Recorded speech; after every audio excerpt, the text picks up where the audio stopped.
প্রিয় দর্শক, বাংলার বাঘিনী ভাইরাল কন্যা, যার ইতিমধ্যে অনেক গোপন ভিডিও ভাইরাল হয়েছে। কেউ ফারজানা সিদ্দিক কেন নিজেকে সবসময় সমালোচনার মুখে জড়িয়ে রাখেন? বিস্তারিত জানতে ভিডিওটি না টেনে শেষ পর্যন্ত দেখতে থাকুন। ইতিমধ্যে সামাজিক যোগাযোগ মাধ্যমে তরুণীর বেশ কয়েকটি ভিডিও ভাইরাল হয়েছে, যেখানে তাকে সেনা সদস্যের সাথে খারাপ আচরণ করতে দেখা গিয়েছে।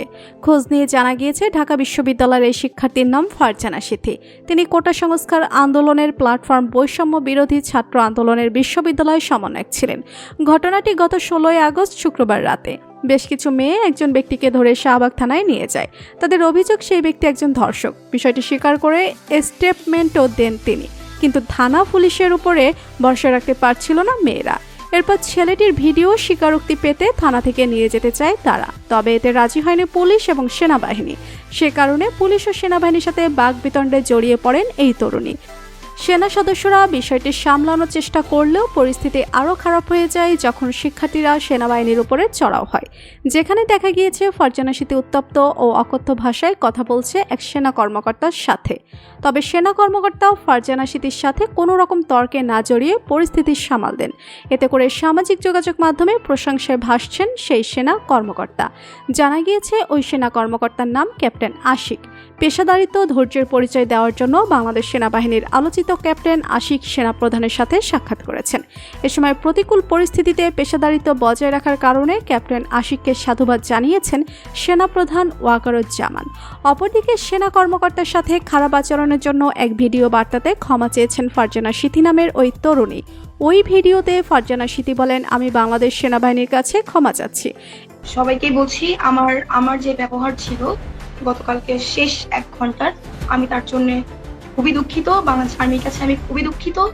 এরকম ব্যবহার বা এরকম ব্যাপার আমার কোনোভাবেই করা উচিত হয়নি, কিন্তু সিচুয়েশন, টাইমিং এবং ওইখানে যে কার্যকলাপগুলো যাচ্ছে, যেটার কারণে আমি হয়তো আমার মতো করে প্রপার কনসিয়াস ছিলাম না।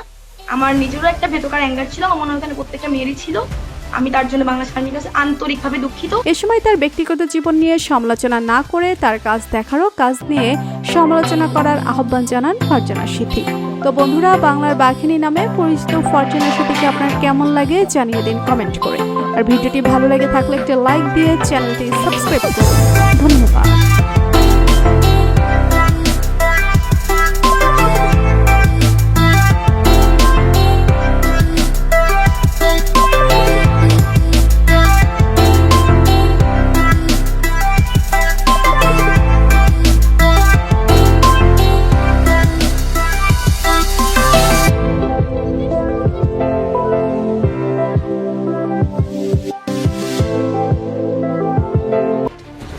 It's my turn now.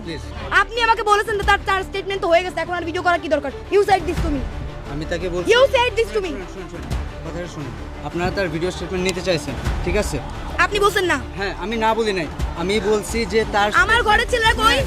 শুনেন, আপনি আমার কথা শুনেন। আপনি আমাকে বলছেন যে সে স্টেটমেন্ট দিচ্ছে। আমি বললাম তার স্টেটমেন্টটা নিয়ে আপনারা কেস করেন।